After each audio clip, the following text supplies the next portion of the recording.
আমাদের ধারাবাহিক আলোচনা চলছে নবী করিম সাল্লাল্লাহু আলাইহি ওয়াসাল্লামের জীবন চরিত। আল্লাহ সুবহানাহু ওয়া তাআলা বলেন, লাকাদ কানা লাকুম ফী রাসূলিল্লাহি উসওয়াতুন হাসানা। তোমাদের জন্য নবী মুহাম্মদুর রাসূলুল্লাহ সাল্লাল্লাহু আলাইহি ওয়াসাল্লামের মধ্যে রয়েছে উত্তম আদর্শ। অতএব সুন্দর জীবন যদি আমরা কেউ যাপন করতে চাই, আমাদের কার জীবনী দেখতে হবে? রাসূল সাল্লাল্লাহু আলাইহি ওয়াসাল্লামের জীবন। আমরা ছিলাম মেরাজে। নবী করিম সাল্লাল্লাহু আলাইহি ওয়াসাল্লামকে আল্লাহ দিলেন 5 ওয়াক্ত নামাজ, সর্বশেষ 50 ওয়াক্ত নামাজ থেকে 5 ওয়াক্ত নামাজ। কিন্তু শেষে বললেন, তোমার উম্মত যদি সঠিকভাবে 5 ওয়াক্ত পড়ে, তাহলে আমি আল্লাহ 50 ওয়াক্তের সওয়াব দান করব। সুবহানাল্লাহ। লিকুল্লি হাসানাতিন আশরু আমসালিহা। এই উম্মতের একটি শ্রেষ্ঠ বৈশিষ্ট্য হচ্ছে, এই উম্মত একটা নেকির কাজ করলে আল্লাহ পাক 10টা নেকি দেন। সুবহানাল্লাহ। এই উম্মতের আলাদা পাওয়া। পূর্ববর্তী কোন উম্মতের জন্য নামাজ ফরজ ছিল না, এরকম ভাবে নামাজ ফরজ ছিল না। একমাত্র নামাজ এই উম্মতের উপর ফরজ করা হয়েছে। ঈমানের পরে এই উম্মতের জন্য সর্বপ্রথম দায়িত্ব দেওয়া হয়েছে নামাজের দায়িত্ব। নামাজ ফরজ হয়েছে 11তম, নবুয়তের 11তম বর্ষে, হিজরতের 3 বছর আগে, 2 বছর আগে, হিজরতের 2 বছর আগে। নামাজ ফরজ হওয়ার পর আল্লাহ রাসূল সাল্লাল্লাহু আলাইহি সাল্লাম যখন দুনিয়ায় আসলেন, 5 ওয়াক্ত নামাজ কিভাবে পড়ব, কোন সময়ে কোন নামাজ পড়ব, কোন সময়ে কোন নামাজ পড়ব, কোনটা যোহর কোনটা আসর, আসরের সময় কতটুকু, যোহরের সময় কতটুকু, কুরআনুল কারীমে এ সম্পর্কে বিস্তারিত কোনো আলোচনা নাই। নামাজের কথা আছে, কিন্তু কোন নামাজের সময় কতটুকু, কোন নামাজ কত রাকাত, কোরআনের কোথাও নাই যোহরের নামাজ 4 রাকাত। এগুলো জিবরাইল আলাইহিস সালাম সরাসরি নবী করিম সাল্লাল্লাহু আলাইহি সাল্লামকে এসে শিক্ষা দেন। সর্বপ্রথম সুবহে সাদিকের 2 দিন লাগিয়ে জিবরাইল আলাইহিস সালাম নবী করিম সাল্লাল্লাহু আলাইহি সাল্লামকে নামাজ শিখাইতেন। কয় দিন লাগায়া? 2 দিন। প্রথম দিন প্রত্যেক ওয়াক্তের একদম প্রথম সময়ে সবগুলা নামাজ পড়াইছে। ফজরের সুবহে সাদিকের একদম প্রথম সময় গলস একদম অন্ধকার থাকতে জিবরাইল আলাইহিস সালাম নবীজিকে ফরজ 2 রাকাত নামাজ শেখালেন। এটা হচ্ছে ফরজ নামাজ, এটা হচ্ছে শুরু ওয়াক্ত। জোহরের ওয়াক্ত আসার সাথে সাথে নবীকে বলে দিলেন এটা জোহরের শুরু ওয়াক্ত। আসর শুরু যখন, তখনই আসরের নামাজ শিখালেন, বললেন এটা আসরের শুরু ওয়াক্ত। এভাবে মাগরিব এশা প্রথম দিন এভাবে শেখানোর পর জিবরাইল আলাইহিস সালাম দ্বিতীয় দিন প্রত্যেক ওয়াক্তের নামাজের শেষের ওয়াক্তে একদম শেষ মুহূর্তে গিয়ে নামাজগুলো আদায় করলেন। ফজরের একদম শেষ সময়ে গিয়া ফজরের 2 রাকাত পড়ালেন, যোহরের একদম শেষ সময়ে গিয়া যোহর পড়ালেন, আসরের একদম শেষ সময়ে গিয়ে আসর পড়ালেন, মাগরিবের একদম শেষ সময়ে গিয়ে মাগরিবের শুরু এবং শেষ সময় নেই। মাগরিব প্রথম দিন যেই ওয়াক্তে পড়াইছে, দ্বিতীয় দিন একই সময় পড়াইছে, আর ইশারের নামাজ শেষের সময় গিয়ে পড়াইছে। আল্লাহ রাসূলকে এত করে বোঝানো হলো এটা হচ্ছে শুরু ওয়াক্ত, এটা হচ্ছে শেষ ওয়াক্ত। এই উভয়ের মধ্যবর্তী সময় পুরো টাইম হচ্ছে নামাজের সময়। ফজরের শুরুটা শেষেরটা, এই পুরোটা হচ্ছে ফজর। জোহরের শুরু আসরের আগ পর্যন্ত, এইটা হচ্ছে জোহর। এভাবে নবী করিম সাল্লাল্লাহু আলাইহি ওয়াসাল্লামকে পুরা 5 ওয়াক্ত নামাজ জিবরাইল আলাইহিস সালাম 2 দিন লাগিয়ে শিক্ষা দিলেন। জিবরাইলকে আল্লাহ পাক মাধ্যম বানালেন। মূলত এইভাবে বলাটা বেয়াদবি। জিবরাইল শিখাইছে বলতে আল্লাহ পাক রব্বুল আলামিন জিবরাইলকে নির্দেশ দিয়েছে নবীকে ফজরের নামাজের নিয়মগুলো একটু দেখায় দিতে, বাস উনি দেখায় দিয়েছে আল্লাহর নির্দেশে। এভাবে তিনি মেরাজ থেকে আবারও বাইতুল মাকদিসে আসলেন। বাইতুল মাকদিস থেকে সেই বোরাকটা বাইতুল মুকাদ্দাসের একটা ফটকের মধ্যে বাঁধা ছিল, সেখান থেকে বাঁধন খুলে বোরাক দিয়েই আবার নবী করিম সাল্লাল্লাহু আলাইহি ওয়াসাল্লাম উম্মে হানির ঘরে ফেরত আসেন। রাত্রের কিছুমাত্র স্বল্প একদম সংক্ষিপ্ত একটা সময়ে নবী করিম সাল্লাল্লাহু আলাইহি ওয়াসাল্লাম ধুলক ভেদ করে সপ্ত আকাশ পেরিয়ে আরশে আজিম পর্যন্ত পৌঁছলেন, আল্লাহর সাথে মুলাকাত করলেন, জান্নাত জাহান্নাম ফুলসিরাত মিজান আখিরাতের প্রত্যেকটা স্টেপ প্রত্যেকটা ধাপ দেখলেন এই স্বল্প এবং সংক্ষিপ্ত সময়ে। এই কথা যখন মক্কায় প্রচার হলো, আল্লাহ রাসূল যখন আসে উম্মতকে বললেন, উম্মত যখন আবার মানুষকে বললেন, নবীকে এখন কি তারা আগের মতো দোষারোপ করতেছে নাকি আরো বেশি করতেছে? এখন কি পাগল? আগে তো মনে হয় হাফ মেন্টাল বলতো, এখন মনে হয় পুরাপুরি পাগল বলবে না? এই কথা গিয়া হযরত আবু বকর সিদ্দিক রাদিয়াল্লাহু আনহুর কাছে মানুষ পেশ করছে। আমি আগেই বলেছিলাম মক্কার জ্ঞানী এবং মেধাবী লোকদের মাঝে হযরত আবু বকর রাদিয়াল্লাহু আনহু ছিলেন একজন শ্রেষ্ঠ মানুষ। উনি মক্কার যতগুলো বংশ আছে প্রত্যেকটা বংশের পরম্পরা একদম শেষ পর্যন্ত জানতেন, এই বংশের শুরু শেষ প্রত্যেকের নাম জানতেন। বলেছিলাম আরবের লোকেরা ঘোড়ার বংশধারা পর্যন্ত কি রাখতো? মুখস্থ রাখতো।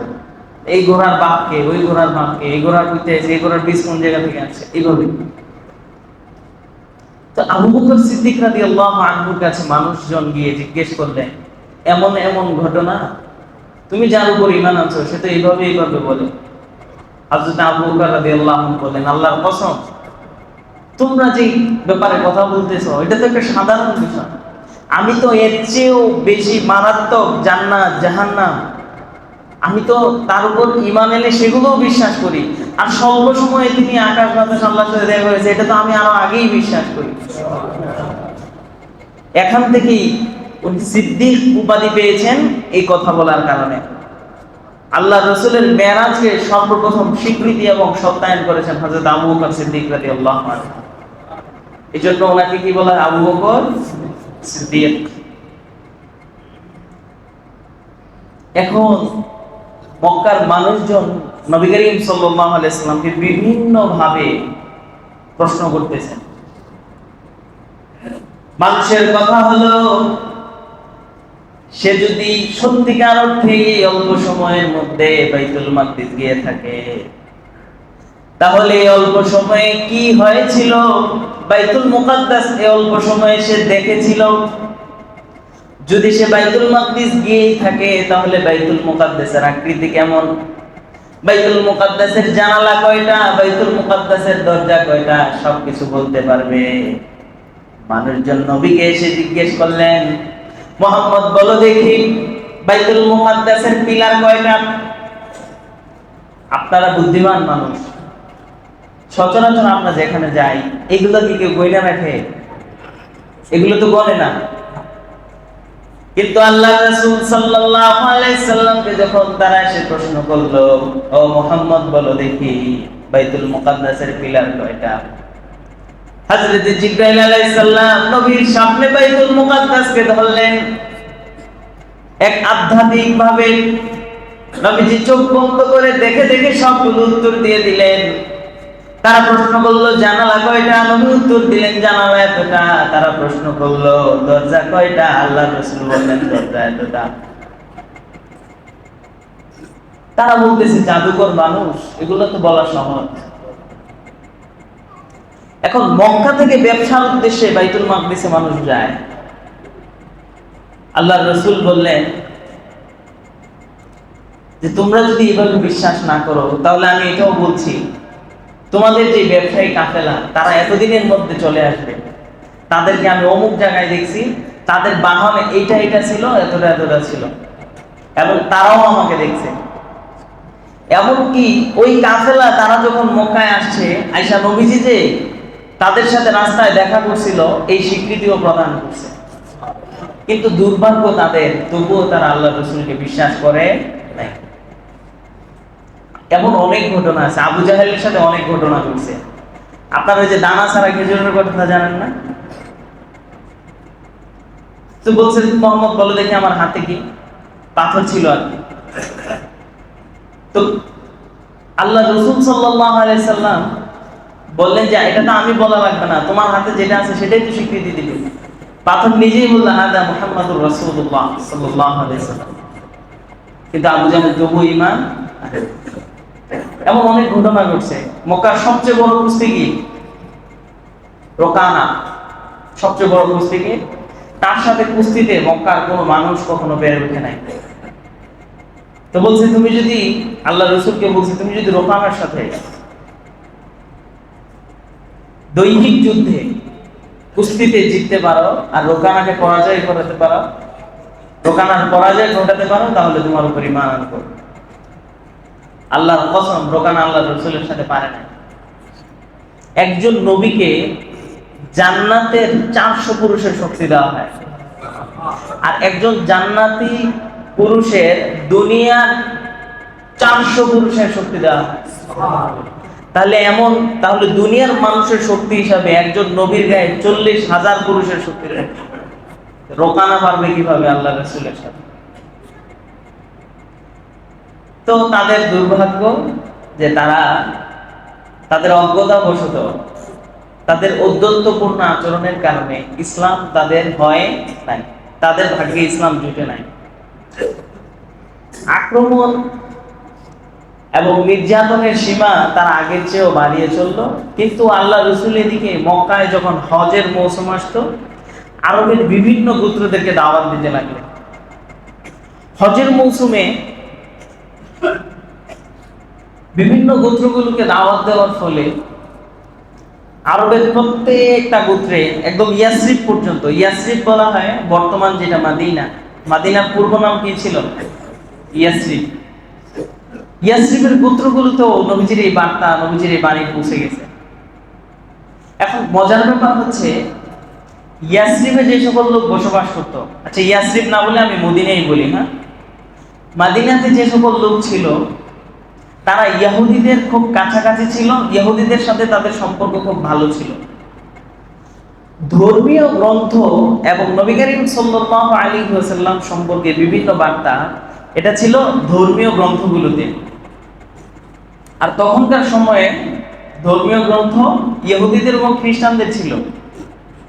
এই হিসেবে নবী করিম সাল্লাল্লাহু আলাইহি ওয়াসাল্লাম জান্নাত, জাহান্নাম, আখিরাত, ফুলসিরাত, মিজান এগুলো সম্পর্কে পূর্ববর্তী ধর্মগ্রন্থগুলোতেও ছিল।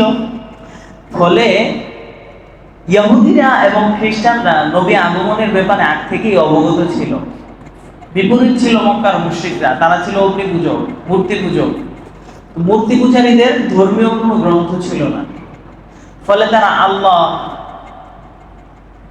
জান্নাত, জাহান্নাম, আখিরাত, মিজান, ফুলসিরাত এগুলো সম্পর্কে তারা অবগত ছিল না। এবং আখিরি জামানার পয়গম্বর যিনি আসবেন তিনার ব্যাপারেও তারা ছিলেন উদাসীন, অসচেতন। মদিনায় যখন নবী আগমনের বার্তা পৌঁছলো, মদিনার মানুষ অনেকেই অপেক্ষায় ছিল তার কাছে ইসলাম ধর্ম গ্রহণ করার জন্য, অনেকেই। আপনারা কল্পনাও করতে পারবেন না, সালমান ফারসি রাদিয়াল্লাহু আনহু নামে একজন সাহাবী, নাম শুনছেন আপনারা? উনি প্রায় 350 বছরের মতো হায়াত পেয়েছে। কত বছর? 350 বছর। ওনার ছিল এক সুন্দর পরিবার, রাজকীয় পরিবার। নবী আগমনের প্রায় 300 বছর আগের ঘটনা। সেই রাজকীয় পরিবারে মূর্তি পূজা আর অগ্নি পূজা ছিল। সে এক সময় রাস্তায় অনেক দূর বের হয়ে দেখে কিছু মানুষ তারা অগ্নি পূজা না করে, তারা খ্রিস্ট ধর্মের অনুসারী, তারা অগ্নি পূজা করে না, মূর্তি পূজাও করে না তখনকার সময়। তখন তার কাছে ওই ধর্ম ভালো লাগে এবং সে খ্রিস্টান ধর্ম গ্রহণ করে, বাড়ির সে রাজকীয় পরিবার সবকিছু পরিত্যাগ করে ছেড়ে দেয়। সেরকম ভাবে খ্রিস্টান ধর্ম গ্রহণ করার পর খ্রিস্টানদের যে পাদ্রী, খ্রিস্টানদের যে গির্জা, উপাসনালয়, সেখানেই থাকা শুরু করে। তার যেই গুরু ছিল সেই ইন্তেকালের পূর্বে সালমান ফার্সিকে বলছে, সালমান, অমুক জায়গায় আমার পরে হক খ্রিস্ট ধর্মের উপর, সত্য খ্রিস্ট ধর্মের উপর সে আছে, এছাড়া আর কেউ সঠিক খ্রিস্টান ধর্মের উপর নাই, তুমি তার কাছে চলে যাও। এইভাবে এই পাদ্রী ছেড়ে, এই পাদ্রীর ইন্তেকালের পর ওই পাদ্রীর কাছে গেছে। ওই পাদ্রীর কাছে 30-40 বছর থাকার পর সেও ইন্তেকালের পূর্বে ওসিয়ত করে গেছে যে আমার পরে তুমি অমুক পাদ্রীর কাছে চলে যাও, তাকে ছাড়া পুরো দুনিয়াতে আর কেউ সঠিক খ্রিস্ট ধর্মের উপর নাই। এভাবে 4টা পর্যন্ত পাদ্রী তিনি চেঞ্জ করছে। ইন্তেকাল হয়েছে, তিনি আরেক জায়গায় চলে গেছে, ইন্তেকাল করছে, তিনি আরেক জায়গায় চলে গেছে। সর্বশেষ যে পাদ্রী, নবী আগমনের প্রায় 70 বছর পূর্বে, সে পাদ্রী বলছে আমার পরে এই পৃথিবীতে আর কোনো ধর্মযাজক, আর কোনো খ্রিস্টান ধর্মের কোনো মানুষ নাই যে সঠিক খ্রিস্টান ধর্মের উপর আছে। অতএব তুমি অপেক্ষায় থেকো, আরবের খেজুরিলা পথ, মরুভূমি, কণ্টকাকীর্ণ রাস্তা, এমন এক জনপদে একজন নবীর আবির্ভাব ঘটবে, তুমি তার কাছে গেলে সঠিক ধর্ম ফেরত পাবে। এই জন্য সালমান ফার্সি রাদিয়াল্লাহু আনহু কোথায় পারস্য আর কোথায় আরব, তিনি গোলাম হয়ে বিকৃত হলেন, ফলে তার মনিবরা তাকে মদিনায় নিয়ে আসলেন। আচ্ছা, এখন মদিনায় যে অবস্থান, এটা তার পূর্বে যে ধর্মযাজক ওসিয়ত করে গেছিল যেই ধর্মের ব্যাপারে, যেই ব্যক্তির ব্যাপারে, সে অবশ্যই এই অঞ্চলে আসবেন, এটা তার মনের বিশ্বাস ছিল। তার যেই মনিব ছিল, তার যেই ধর্মযাজক ছিল, সে সালমান ফার্সি ওনাকে বলেছিলেন, ওনাকে আমি চিনবো কিভাবে? বলছে 2টা পরিচয়ের মাধ্যমে তুমি তাকে চিনবা। এক, তার পিঠের মধ্যে নবুয়তের মোহর থাকবে। নবুয়তের মোহর কেমন? কিতাবের মধ্যে লিখছে কবুতরের ডিমের মতো। নবীর পিঠে এমন একটা উঁচা কবুতরের ডিমের মতো ছিল, এটা ছিল মাহরে নবুওয়াহ। সুবহানাল্লাহ বলবেন না? এই মাহরে নবুওয়াত দেখবা আর 2টা কাজ করবা। তাকে সাদাকার খাবার দিলে সে কখনো সাদাকার খাবার গ্রহণ করবে না, যদি তাকে হাদিয়া দাও তাহলে সেটা নিজে খাবে। এই হাদিস দ্বারা বোঝা যায় যে এমন সালমান ফার্সির মতো বহুত মানুষ, বহুত লোক নবী আগমনের অপেক্ষায় ছিল, কখন তিনি আসবেন এই অঞ্চলে। ব্যাপারটা কি বুঝতে পারলেন?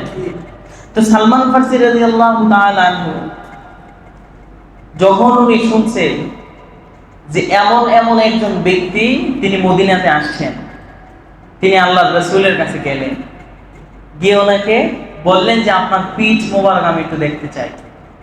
সালমান ফার্সি নবীর অনুমতি নিয়ে তিনার পিঠ দেখলেন, যেভাবে তার সেই ধর্মযাজক বলেছিল, দেখলেন ঠিকই একটা কবুতরের ডিমের মতো মাহরে নবুওয়াত। তিনি সেখানে চুম্বন করলেন এবং প্রথম দিন তিনি কিছু সাদাকার খেজুর নিয়ে গেলেন, বললেন এগুলো আপনার জন্য সাদকা। তিনি বললেন আমি এটা গ্রহণ করব না। তিনি পরের দিন আরেক টুকরি খেজুর নিয়ে আসলে বললেন এটা আপনার জন্য হাদিয়া। আল্লাহ রাসূল গ্রহণ করলেন এবং নিজের সাহাবীদেরকে খাওয়ালেন। তিনারা বুঝতে বাকি রইল না ইনি সেই ব্যক্তি, সাথে সাথে উনি ইসলাম ধর্ম গ্রহণ করলেন। তো এই হাদিস এখানে বলার উদ্দেশ্য হচ্ছে যে অপেক্ষায় ছিল কখন নবী আসবেন। তো এখন নবী করিম সাল্লাল্লাহু আলাইহি সাল্লাম তো হজের মৌসুমে বিভিন্ন গোত্রের কাছে ইসলাম পৌঁছাচ্ছেন, ইসলাম মানুষদের কাছে পৌঁছাচ্ছেন।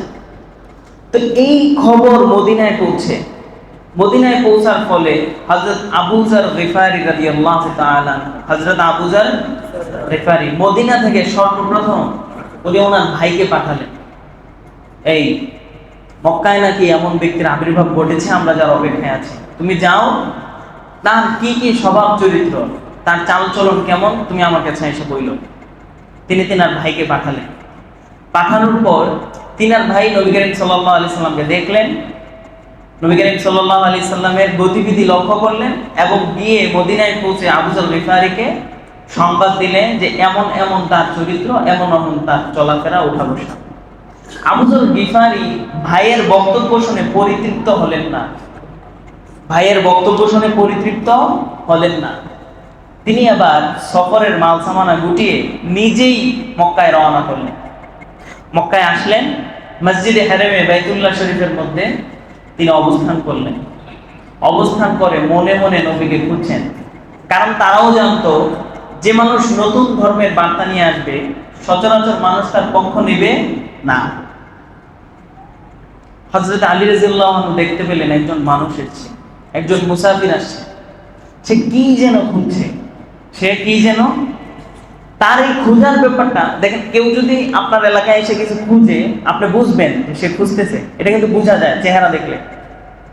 তো আবু যর গিফারিও প্রকাশ করতেছে না, কোনো লোকও ওনাকে জিজ্ঞেস করতেছে না। এভাবে একদিন পার হলো, সন্ধ্যা হয়ে গেল, রাত্র কাটালেন, পরদিন আবার মগ্ন হয়ে খুঁজতে লাগলেন।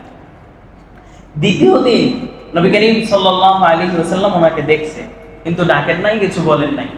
আলী রাদিয়াল্লাহু আনহু পিছনে পিছনে ওনার গতিবিধি লক্ষ্য করতেছেন। তৃতীয় দিনও একই অবস্থা।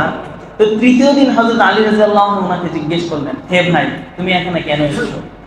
আমি আজ দুদিন যাবত তোমার গতিবিধি লক্ষ্য করছি, তোমার উদ্দেশ্য কি? আমি আল্লাহর কসম করে বলছি, তোমার উদ্দেশ্য আমাকে বলো, আমি তোমাকে পরিপূর্ণ সহায়তা করবো, সাহায্য করবো। আবু যর গিফারি বললেন, ভাই, তুমি আমার সাথে শপথ করো, আমি যেই সন্ধানে এসেছি তুমি আমাকে সেই সঠিক সন্ধান দিবে কিনা, এবং এই কথা কারো কাছে প্রকাশ করতে পারবে না।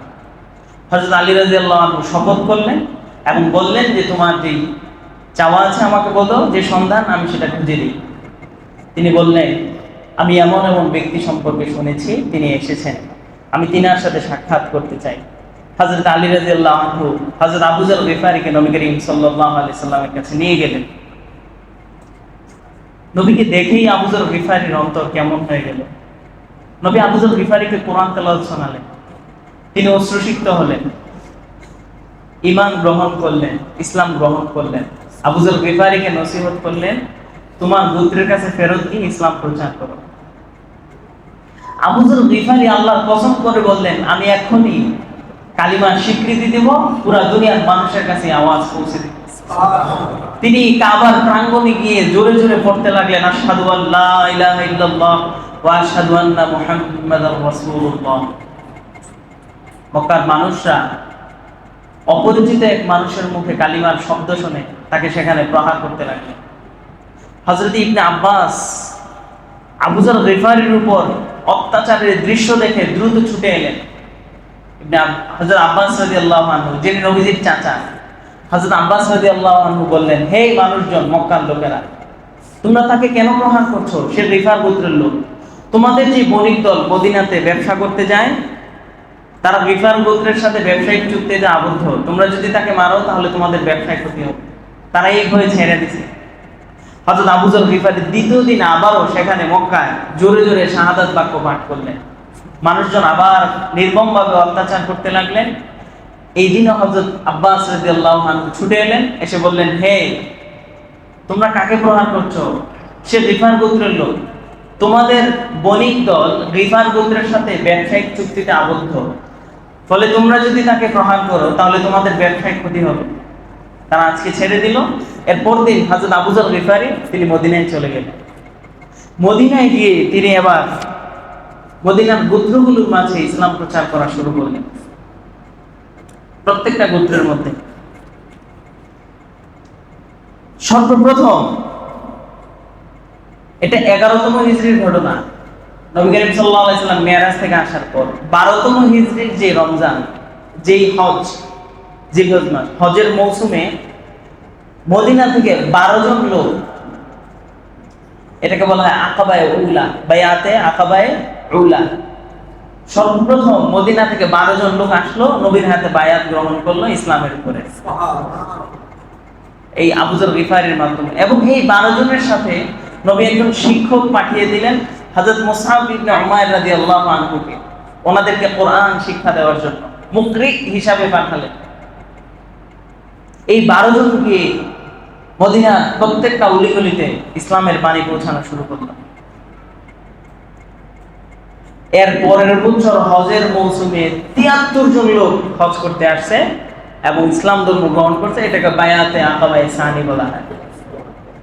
এই ৭৩ জন লোক নবীর কাছে আসলেন, নবীর কাছে বায়াত গ্রহণ করলেন এবং এই তারা প্রত্যেকেই মক্কায় না থেকে মদিনায় চলে যাওয়ার জন্য মক্কার মুসলিমদেরকে উদ্বুদ্ধ করলেন এবং আল্লাহ রাসূল সাল্লাল্লাহু আলাইহি ওয়াসাল্লাম সাহাবায়ে কেরামদেরকে অনুমতি দিলেন যে আল্লাহ পাক তোমাদের জন্য একটা উত্তম বাসস্থানের ব্যবস্থা করেছেন, তোমরা যে যার সামর্থ্য অনুযায়ী এখন থেকেই মদিনায় চলে যাওয়ার চেষ্টা করো।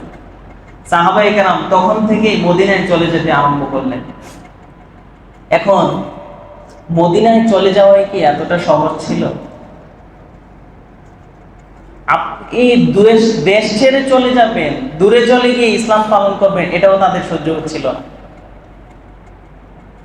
তাদের মধ্য থেকে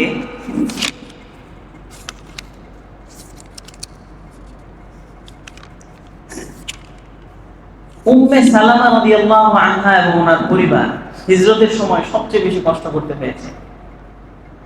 তারা যখন হিজরতের জন্য তাদের সন্তান সবকিছু নিয়ে প্রস্তুতি গ্রহণ করলো, তাদের গোত্রের লোকেরা হযরত আবু সালামা রাদিয়াল্লাহু আনহুকে বললেন, সালামা তুমি যাচ্ছ যাও, কিন্তু তোমার স্ত্রী এবং সন্তানকে তুমি নিয়ে যেতে পারবে না। ওনার স্ত্রীও যেতে প্রস্তুত হলেন, ওনার স্ত্রীও যেতে পারলেন না, ওনার সন্তানকে ওনার গোত্রের লোকেরা রেখে দিচ্ছেন। নাবালক শিশুকে তুমি কেন নিয়ে যাবে, আর তোমার স্ত্রীকেও তুমি নিতে পারবে না। এভাবে তিনি চলে গেলেন হিজরত করে। তিনার স্ত্রী প্রতিদিন একটা জায়গায় এসে বসে থাকতো, এখানে এসে কান্নাকাটি করতো। এরকম 1 বছর প্রতিদিন এখানে আসতো, কান্নাকাটি করতো। একদিন তাদের ওই গোত্রের একজন দেখে খুব মর্মাহত হয়ে তাদের গোত্রের লোকদের কাছে বলল, তার স্বামী হিজরত করে চলে গিয়েছে, তোমরা তাকে কেন যেতে দিচ্ছ না? এটা তার উপর জুলম এবং অন্যায় হচ্ছে, তোমরা তাকেও যেতে দাও। ফলে তারা পরবর্তী 1 বছরের মধ্যে অনুমতি দিল। তারপর তিনি হিজরত করে চলে গেলেন কোথায়? মদিনায়। তো এই পরিবার হিজরত করে মদিনায় চলে যাওয়ার পর সুহাইব রাদিয়াল্লাহু আনহু তিনার হিজরতের ব্যাপারটা সবচেয়ে বেশি উল্লেখযোগ্য। তিনি ছিলেন একজন হতদরিদ্র, একজন গরিব মানুষ। অন্য এলাকা থেকে মক্কায় বসতি স্থাপন করছে। মক্কায় বসতি স্থাপন করার ফলে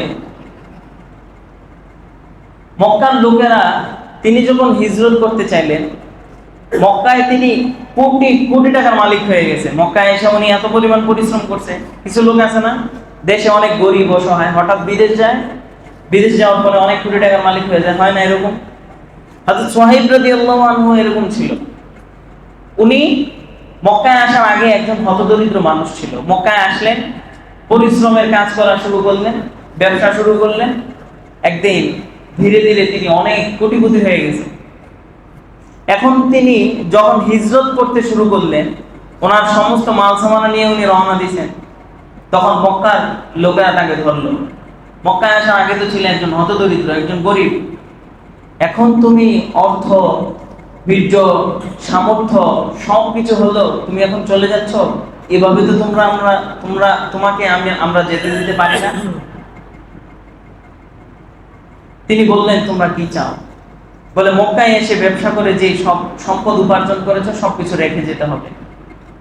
তিনি বললেন, সবকিছু রেখে দাও, আমাকে শুধু যেতে দাও। মক্কার লোকেরা তার সবকিছু রেখে দিল, তাকে একেই চলে যেতে দিল। হযরত সুহাইব রাদিয়াল্লাহু আনহু মদিনায় পৌঁছলেন, হিজরত করলেন, নিজের সব সম্পত্তি রেখে দিয়ে একটা কিচ্ছু নিলেন না। নবীর কাছে যখন এই সংবাদ পৌঁছলো, নবী বললেন, রবাহা সুহাইব, রবিহা সুহাইব। সুহাইব, তুমি যে ব্যবসা করছো, এই ব্যবসায় তুমি লাভবান হয়েছো। এই ব্যবসা বুঝেন, এটা কিসের ব্যবসা? সে দুনিয়া ত্যাগ করছে আখিরাতের বিনিময়ে। দুনিয়া ত্যাগ করছে কিসের বিনিময়ে? আখিরাতের বিনিময়ে। তিনি আখিরাত ক্রয় করছে, দুনিয়া বিক্রি করছে। আল্লাহ রাসূল বললেন, সুহাইব তুমি লাভবান, তোমার ব্যবসায় তুমি সফল হয়েছো, তুমি আখিরাত ক্রয় করে আনিছো, দুনিয়া ত্যাগ করছো। এভাবে সাহাবায়ে কেরাম একে একে ধীরে ধীরে প্রত্যেকেই তারা মদিনায় চলে যেতে লাগলেন হিজরত করে, যে যার মতো করে। হযরত ওমর রাদিয়াল্লাহু আনহু চলে গেলেন, হযরত ওসমান রাদিয়াল্লাহু আনহু চলে গেলেন। বড় বড় সব সাহাবায়ে কেরাম কোথায় চলে গেছে? মদিনায়। এখন বাকি আছেন হযরত আলী, হযরত আবু বকর, নবী করিম সাল্লাল্লাহু আলাইহি ওয়াসাল্লাম এবং ওই সকল সাহাবায়ে কেরাম যাদের যাওয়ার কোনো ব্যবস্থা ছিল না। বুঝতে পারলেন? মোটামুটি সবাই কি হিজরত করে কোথায় চলে গেছে? মদিনায়। বাকি আছেন কে কে? নবী করিম সাল্লাল্লাহু আলাইহি সাল্লাম, হযরত আবু বকর, হযরত আলী রাদিয়াল্লাহু আনহু এবং এমন সকল সাহাবায়ে কেরাম যাদের হিজরত করার কোনো রূপ সামর্থ্য ছিল না। হয়তো অনেকে অনেক বয়োবৃদ্ধ, এই বৃদ্ধ অবস্থায় হিজরত করা তার পক্ষে সম্ভব না, কারণ হয়তো অনেক সমস্যা থাকতে পারে। একদম যা অক্ষম যেতে, তারাই শুধু যেতে পারলো না, বাকিরা সবাই কোথায় চলে গেল? মদিনায়। আল্লাহর রাসূল হযরত আলী রাদিয়াল্লাহু আনহুকে কেন রাখলেন? এখনো কেন হিজরত করতে দিচ্ছেন না? নবী চলে যাওয়ার পর আল্লাহর পক্ষ থেকে কখন হিজরতের অনুমতি আসবে, নবী শুধু এই অপেক্ষায় ছিল। নবী কোন অপেক্ষায় ছিল? আল্লাহর পক্ষ থেকে কখন অনুমতি আসবে এই অপেক্ষা।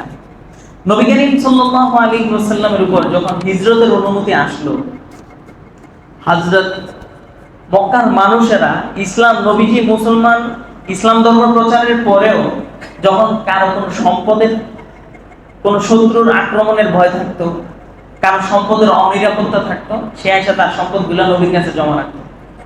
বিষয়টা বুঝছেন? প্রত্যেকটা কাফের, প্রত্যেকটা মুশরিক তাদের সম্পদ, তাদের অর্থ তারা জমা রাখতো কার কাছে? আমানত কার কাছে রাখতো? আমরা এখন কোথায় রাখি? ব্যাংকে। আর তখন রাখতো নবীর কাছে। এখন নবী যদি চইলা যায়, এরকম হয় না যার কাছে এলাকার অনেক লোক বন্ধক টন্ধক রাখছে, হঠাৎ সে সব সম্পদ নিয়ে একদিন বাইরে গেছে। এখন যদি নবী হঠাৎ চলে যায়, তাহলে মক্কার লোকরা নবীকে কি বলবে ভাবেন তো? বলবো না আমাদের সব অর্থ সম্পদ নিয়ে পালাইছে? এই জন্য নবী হযরত আলী রাদিয়াল্লাহু আনহুর হাতে দায়িত্ব দিলেন, যাদের যাদের কাছ থেকে, যারা যারা আমার কাছে সম্পদ আমানত রাখছে, তাদের প্রত্যেকের কাছে তুমি এই সম্পদগুলো পৌঁছায় দিবা, তারপরে তুমি হিজরত করবা, এর আগে আমি চলে যাব। ইনশাআল্লাহ আগামী জুমা থেকে নবী করিম সাল্লাল্লাহু আলাইহি সাল্লামের হিজরত কিভাবে করলেন, হিজরত কিভাবে হইছে, কাকে নিয়ে করছে, এগুলো সব বিস্তারিত আলোচনা হবে ইনশাআল্লাহ। ওয়া আখিরু দাওয়ানা আলহামদুলিল্লাহি রাব্বিল আলামিন।